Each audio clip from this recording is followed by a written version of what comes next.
You know you are supposed to have a strong personal brand, but what does that even mean? And more importantly, how do you evolve your personal brand as you grow and as your company grows?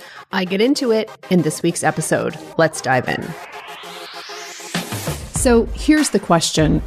In a world where the rules of business have been written by men, how do women entrepreneurs like us, women who want to make millions of dollars and impact millions of lives, how do we create enormous success on our terms? That's the question, and this show explores the answers. Welcome to Power Presence Position.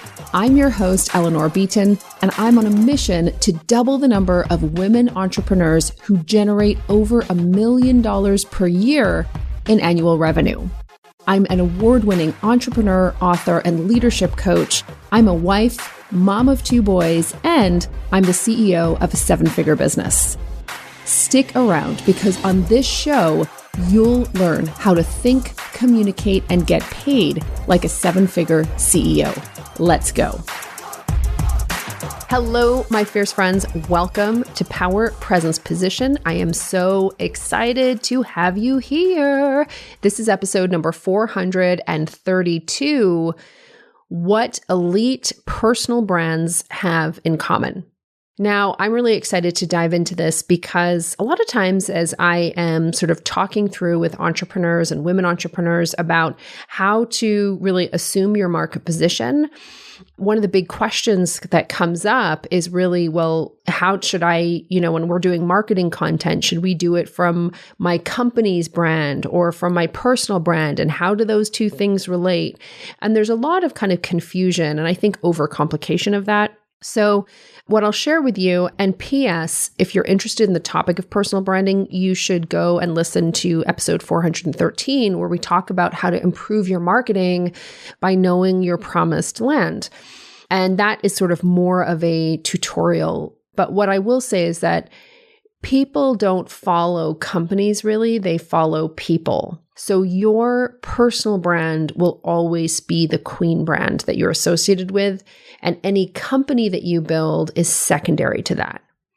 That's just really, really important to keep in mind. And I think as an entrepreneur, even though, we put our heart and soul into our businesses, I think just really separating ourselves from them to a certain degree, knowing that our personal brand is different from our company brand can be a very healthy thing to do in terms of how we're thinking about growing and potentially exiting our company. And also just anything I think that we can do to put a little bit of a layer, I guess, of objectivity between ourselves and our companies can certainly be very, very helpful. Anywho, as I'm recording this episode, I'm actually feeling physically tired, but emotionally overjoyed. I just got off a stand-up meeting with my team, and we got some super exciting news today that I can't announce. I can't announce because it involves a mega VIP. And this mega VIP, her schedule is such that they might change. So I may or may not, on episode 433, I may or may not have a very cool update for you. If you don't hear anything about it, either it's because I forgot, which can happen sometimes when I go to record a podcast, either it's because I forgot or this mega VIP, something happened with her schedule and the thing didn't go forward.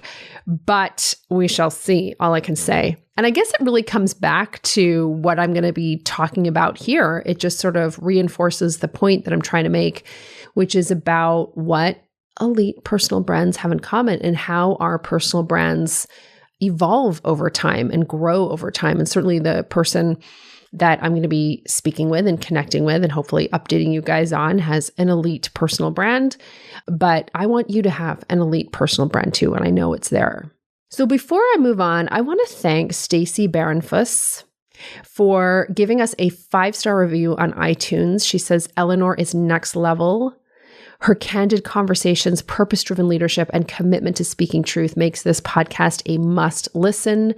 What I love most about this podcast is that Eleanor blends visionary leadership with the how-tos, so you can actually make exponential changes in your life and business now.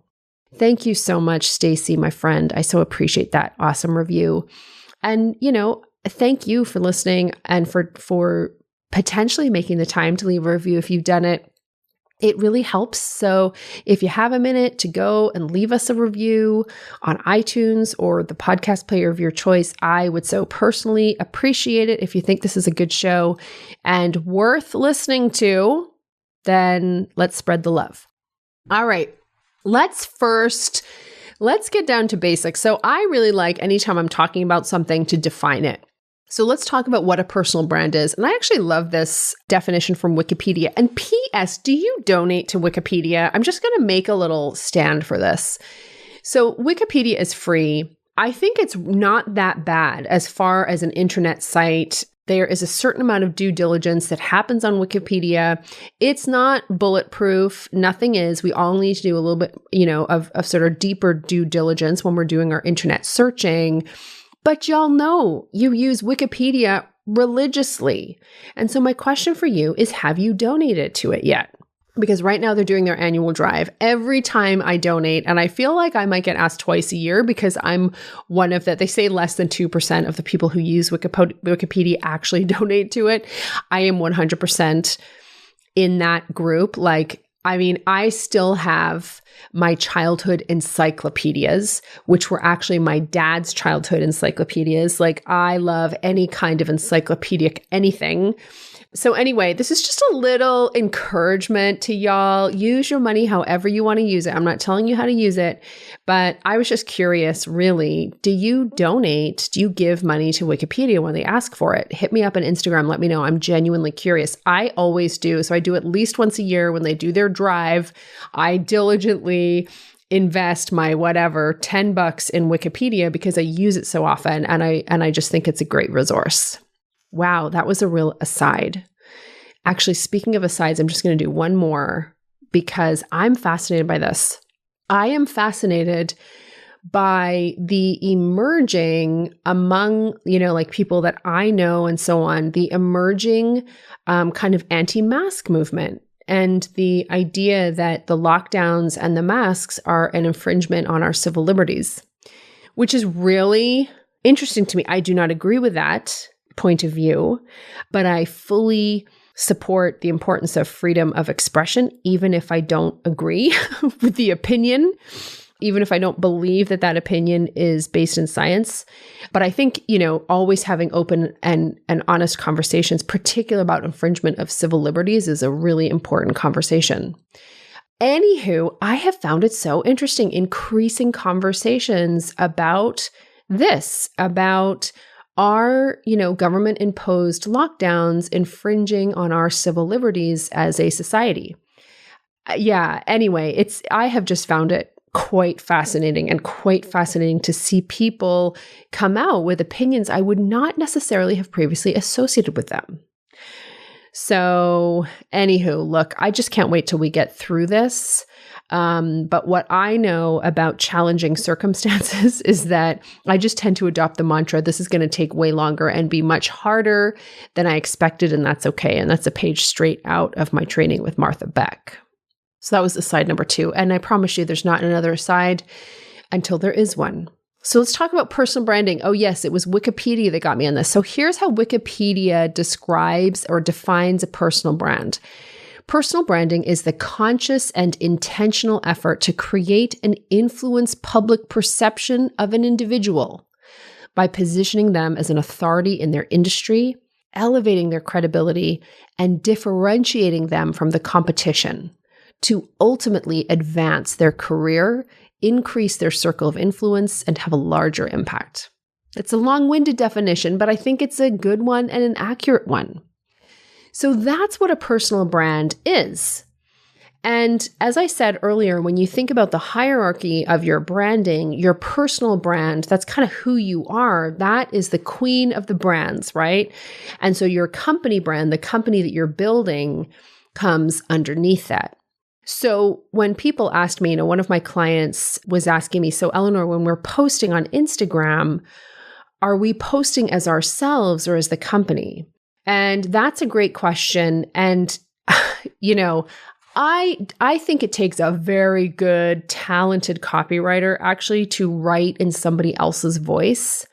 That's a massive skill set, a very technical, actually, skill set. So I would say always write in your own voice, because the reality is your brand comes first. Your company brand isn't generally going to be an extension of your brand. So you can't go wrong speaking from your own brand, right? And the reality is that your personal brand, one of the reasons why it's so important for you to have one is that your personal brand, if it's different than your company brand, will actually strengthen your company brand. So Nielsen research, according to their research, 92% of people surveyed trust recommendations and word of mouth over brand messaging. So when the founder, i.e. you, is actively speaking your company's message, even when you're doing it through your own personal social platforms, this is a huge asset for the company, okay? Secondly, I thought this was interesting. The PR firm Weber Shandwick conducted an opinion poll of top decision makers, and nearly half, that's 44% of the market value of companies, was attributed to the reputation of their CEO, which means that your personal reputation has a huge impact on the overall value of your company, right? And this is one of the reasons why, it's so common for buyers of companies to want the founders to stay on for at least a little bit of time, because they understand there's tremendous value invested in that CEO's reputation. So I think the reason that I wanted to share those statistics with you is just to kind of make the link between your personal brand and your company's brand. And again, let's not complicate this too much. The minute that this starts becoming overly complicated, if it starts to stress you out, just, give yourself permission to not overthink it. I certainly think having some deep thinking about this can be really powerful and effective. It's certainly something that I have been thinking through myself, because as you know, I sort of have my personal brand, but I also have my company brand, Safi Media, and really thinking deeply about how those two things fit together, how we drive traffic, just all of that stuff, how they support and strengthen one another. This is the kind of thing that I'm spending time thinking deeply about, even though I'm not necessarily taking a huge amount of action yet, because I'm not ready to take action. When I am, I'll act quickly. But until then, I'm really kind of thinking it through, to answer the question that you didn't ask me yet. But anywho, what I've tried to do so far in the episode is really kind of establish the importance of having a personal brand and how it feeds into your company brand, right? And sort of the relationship and the hierarchy between the two. But now I want to turn my attention to the idea of how your personal brand evolves. How it evolves. And this comes to sort of self-knowledge and self-expression. And a lot of times, when I think about the evolution of a personal brand, I think about it in these lines. And I think, this is an emerging area of thought for me, but I want to share it with you. Because this has a lot to do with how women harness the power of our marketing voice. How we show up online. How are we sharing truly original work? How are we deepening our ideas and extending our thought leadership? Like, how are we doing this stuff? So I've been thinking about that, and I started realizing, I saw this person recently post these posts. So she came from one, field, and now she's sort of pivoted into the personal development field. And so she's posting on social media, and she's really discovering a lot of kind of the tenets of personal development. I'll give you an example. One of the big tenets of personal development is that your thoughts govern your emotion. And so to be the full expression of who you can be, it's important to be aware of your thoughts, to understand how they contribute to emotion and inform emotion, not to judge them, but simply to practice awareness around them. Now, if you have been in this industry, you have probably been trained in this school of thought. So if you're in the personal development industry, which I am in, the moment you moved into this industry in a serious way, i.e. through any kind of certification, that became kind of a tenet. It's more like one of the foundational kind of principles of personal development is that, guess what? You have control over your thoughts. And you get to choose your thoughts, not the other way around. And you're in control of your thoughts, and your thoughts have a big and powerful influence on your feelings, right? So that's one of the tenets. Everybody learns that when they start really digging into this in a deeper way. But when you start digging into it even more, you realize that dates way back to the Stoics. Like Marcus Aurelius and co. thousands of years ago, embedded inside Marcus Aurelius's meditations are passage after passage talking about, reason and principles, which is how he thinks about thought, and how that influences feeling, and how we need to observe feeling and not place good or bad judgments on feeling, and observe thought and choose thoughts that are beneficial to our advancement, and not believe every thought. I mean, the tenets of personal development go back thousands of years. So there's a history there. Why am I sharing this with you? Because I recently saw somebody who's just moved into this field, who I know, she's an expert in another area, kind of talking about this stuff and teaching it as though it's like the best new thing since sliced bread, as though it's actually like, she uncovered and invented something totally new. And I was just kind of observing that. And I realized, because she's really getting into where she's really meant to be playing, I just kind of can tell this and sense this. So as far as her personal brand is evolving, she's in what I would call the discovery phase, right? It's new. She's discovering this whole area where she is meant to play and she is meant to be. And when you're in this discovery phase, you are kind of just getting into the work. You're just scratching the surface.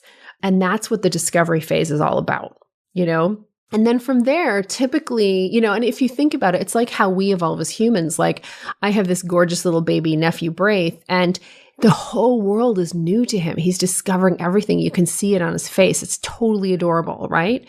And that's going to end as he builds up this library of knowledge and this library of familiarity. And then from there, you often move to kind of like experimentation. And that's where you start to see toddlers as an example, like experimenting with their world. When we move, as we start to uncover more of our brand, we start testing the limits, experimenting, trying things out. And then from there, experimentation, we move to what I would say define as consistency and conventionality. And so this is where you see so many brands stay. So they discover their area. It's all new. Then they start experimenting. Then they find a few things that work and they get really consistent, and then they sink into conventionality. And I think that's why there's so much cookie cutter, samey in terms of marketing out there and branding, because you have the majority of people who will remain in consistency and conventionality because it's quite comfortable there. Some will move to what I would call emerging. So this is where they are kind of niching down. They are really pushing the envelope with their thought leadership a little bit. They're starting to kind of strike out into new territory. And the vast majority of decent brands are going to be there. And then you have a few who push it even further. And by pushing it, what I'm really talking about is sinking into what makes them and anchoring into what makes them super unusual and different in themselves. And that, my friends, is the realm of eccentricity or eccentricity. And so I believe, and what I'm arguing here is that eccentricity or eccentricity is the highest evolution of a personal brand. Right? It's the most complete evolution of a personal brand is when that person becomes so comfortable in themselves that they embrace what makes them eccentric, they value what makes them eccentric, and they bring that to the world. And I would also argue that our most luminary leaders are eccentrics. So let me go through some examples to kind of build my case here. Think about RBG, Ruth Bader Ginsburg. Lace collars, legendary work ethic, history of dissent. She was eccentric. She was not normal. There's a lot of normal judges, Supreme Court justices, who I don't know who the hell they are. Think about Sandra Day O'Connor, interesting woman, right? But not the eccentric that Ruth Bader Ginsburg was. Not as polarizing, not as beloved, not as meaningful to the course of history, I would argue. RBG, big time eccentric. All right, let's continue. Winston Churchill. Winston Churchill, oh man, baller, can I just say? So listen, this is all you need to know about Winston Churchill. Other than the fact he was a legendary prime minister and beloved prime minister of Great Britain, he had a habit of breakfasting in bed and remaining in bed, sometimes until as late as 1 p.m., with his secretary and typewriter near his bed table to help him do his work. That's how he rolled when he was Prime Minister of Britain. How many Prime Ministers of Great Britain do you know? Almost guaranteed Winston Churchill's name will come up again and again and again. Of course, major historic figure, but there have been a bunch of major historic figures. One of the things that makes him so legendary is the fact that he was also an eccentric. Let's talk about a little more contemporary Greta Thunberg. So Greta Thunberg is fascinating. She is living with Asperger's and is also an eccentric. She sails from the UK to New York City, where she goes to address the UN. And if you have seen the documentary, the most recent one about her and her life, I mean, that was a harrowing freaking trip on a catamaran. But this is a woman whose adherence to her principles renders her a complete eccentric. And she is this is a young woman who has risen to supreme prominence in 2 to 3 years. It's amazing by virtue of her eccentricity and commitment. Think about Elon Musk, legendary Silicon Valley entrepreneur. What I find, contemporary of Mark Zuckerberg. What I find so fascinating about Elon Musk is that he, of all his sort of PayPal mafia friends, if you don't know PayPal mafia, just go Google it. But all these super rich founders, Elon actually has singularly invested the most of his fortune back into R&D. He is passionate about R&D and where it can take us. So another super interesting eccentric. And then I always think about Cindy Eckert. So Cindy Eckert, who is a very successful pharmaceutical entrepreneur, has just recently brought Addyi, which is the female Viagra, to market. One thing that makes her kind of eccentric is just she always dresses in pink, right? She's the pink CEO. She always dresses in pink. It's something cool and different and eccentric, and it's really part of a very evolved personal brand. There's meaning in that. It's not just a gimmick.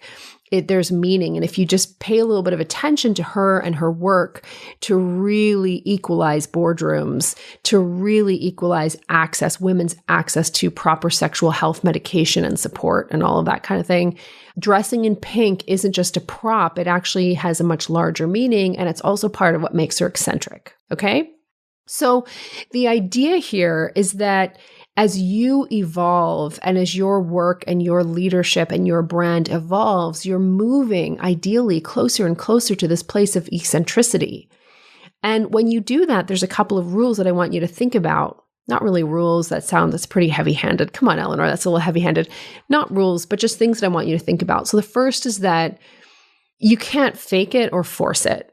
You can't just come up with something. Now, arguably, you may choose something in terms of your personal styling. So, RBG wore those gorgeous lace collars, right? That was a part of a styling expression of her eccentricity or eccentricity. So you can make sort of principled choices, but you can't fake it or force it. Then, people feel that, right? So you can't fake eccentricity. You have to nurture it. You've got to nurture your eccentricity. And how do you do that?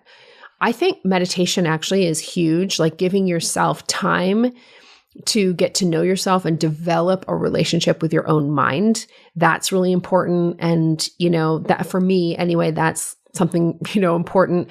I think kind of nurturing your interests, developing hobbies can be really helpful, but also, nurturing your freakish skills. So the things that you are just really, really good at, that you find really easy to do that other people don't, nurturing that can also help you uncover, where you are different and how you stand out.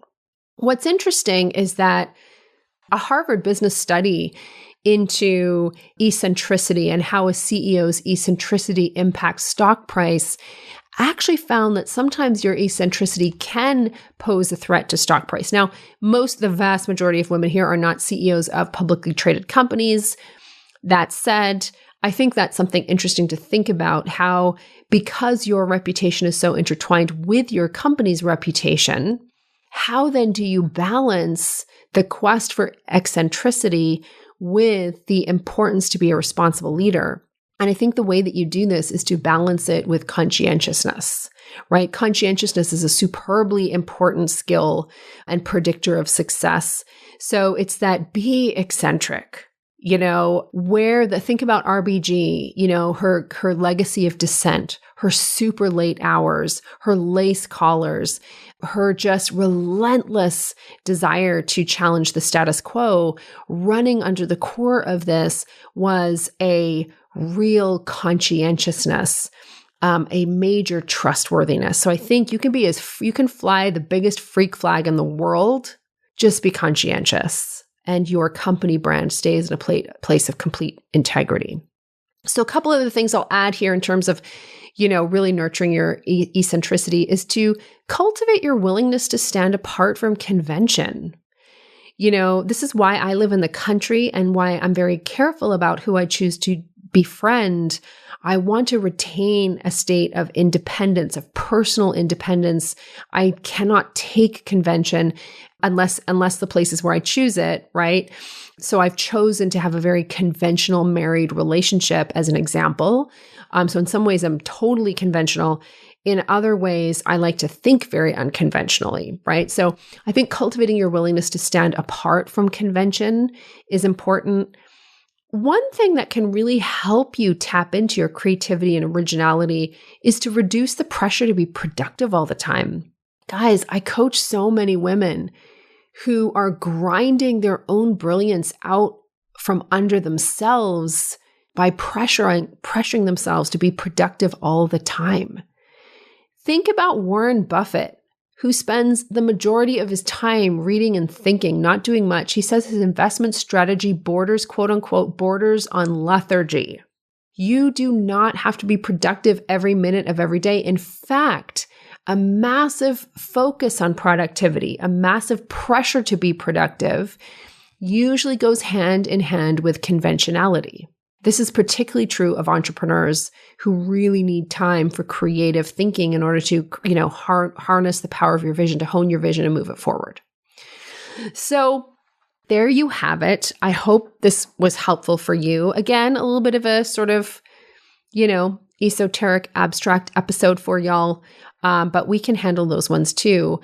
I think the thing here is just, what I see for so many of you is an eccentric who's just waiting for permission to come out. Like you are not in the discovery phase. You're not you look around and you're like, how is it that all these people, how is it that my voice isn't being heard or I'm not being recognized? And I'm like, because you're burying yourself probably in consistency and conventionality and not evolving through that to a place of eccentricity, which is where, think about it, so many of our greatest and most influential leaders exist in this place.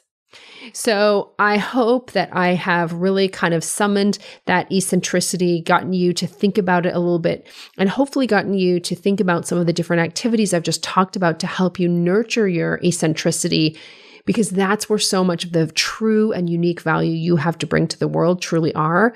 And that's why eccentricity is the highest evolution of a personal brand. Okay, my queens, have an awesome, awesome week. Thank you so much for listening. If you have a moment, leave me a review. I would so appreciate it. And take her easy. Until next time, stay fierce. If you love this show then you will love even more my missives, i.e., my emails. If you're not on my email list yet, I strongly encourage you to sign up at eleanorbeaton.com/join. Now, when you go and sign up for my email list, you will quickly discover why some of the most popular, well-known, and influential voices in the world of women's entrepreneurship quietly, studiously, consistently open every single email I send out, because they want to be inspired, they want to be entertained, and also I think they really want to connect with a woman like myself who's in full command of her voice and is willing to open up and share her thinking, her ideas, and her story. I promise you that on this email list, you are going to be entertained. You are going to hear really valuable tips about stepping into your power as a leader. And you're also going to get fun insight that I do not share anywhere else. Go to eleanorbeaton.com/join. And I promise you it will be the highlight of your inbox.